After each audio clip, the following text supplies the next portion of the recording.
I did this thing once. And it was one of those things that afterwards you go, well, why did I do that? The truth is, I don't really think I had any other choice.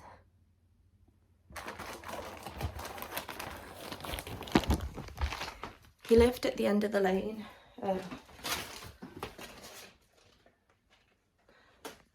Not far from here, and I had to pass him if I wanted to go anywhere. The first time I saw him, he was standing at the end of the road, and he looked at me, gave me that look.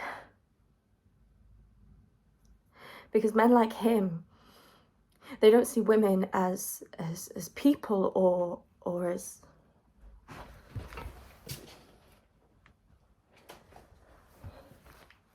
equals.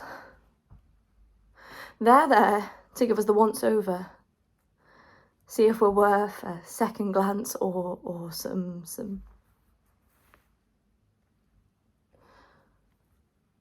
comment.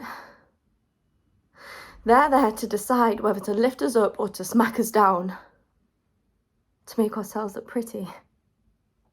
And we should be grateful for the things that they yell to underage girls in school skirts out the windows of their vans, and it doesn't matter. It doesn't make a difference. If a woman says, that is not who I am, I don't want to be treated that way, it doesn't make a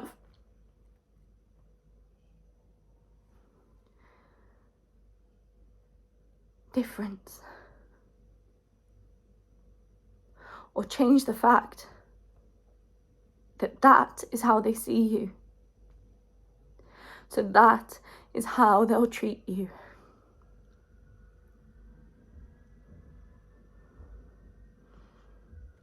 Men rule the world. Women survive it. Except for the ones that don't. Except for the ones that are killed.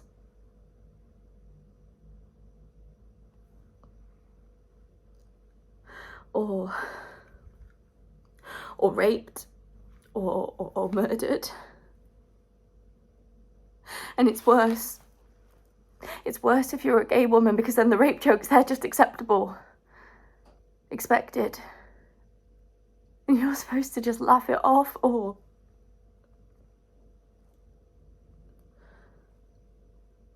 But when it's every day, when it is every day that you get followed or get some crude,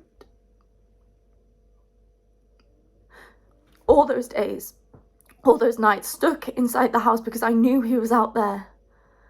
I knew he came up on his lunch break, just sat on the wall, just looking.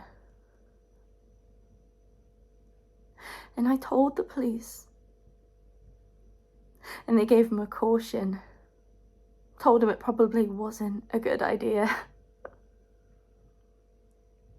Only that made him worse. And then one night he followed me. I was driving home from some drinks with friends. It was my birthday. And as soon as I seen his headlights behind me, I knew it then. What I was gonna do. So I invited him in. Because if I didn't, he would have come in anyway, so I got him a drink, a bottle of beer. And I knew what I was doing. I hadn't planned it, but I knew that if I did it, then finally all this shit would stop. With him. Anyway.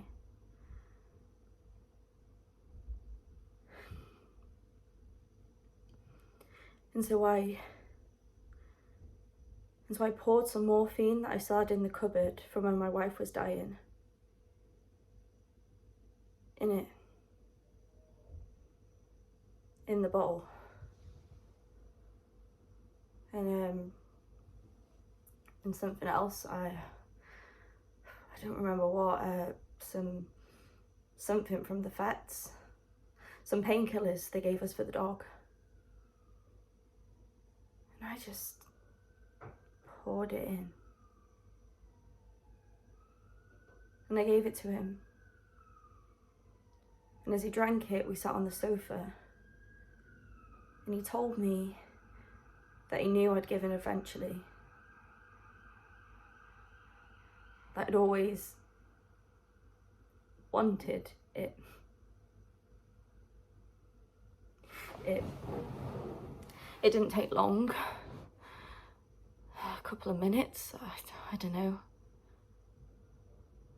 And he kind of just looked like he was sleeping. His eyes rolled a bit, but he just laid there until I couldn't see him breathing anymore. And I stayed with him all night, you know, in case he woken up, but by the morning he turned this weird kind of grey colour and his hands were all stiff. That night, I had a bonfire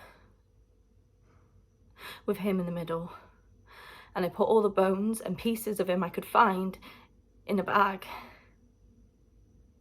in the bin.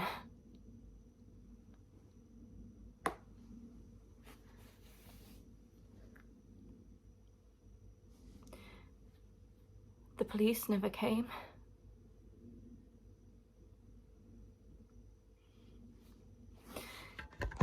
It's like that film with Meryl Streep and Nicole Kidman with the fake nose. I can't remember the name, but it's like Nicole Kidman with the, well, she says, "What is it to regret when you had no choice?"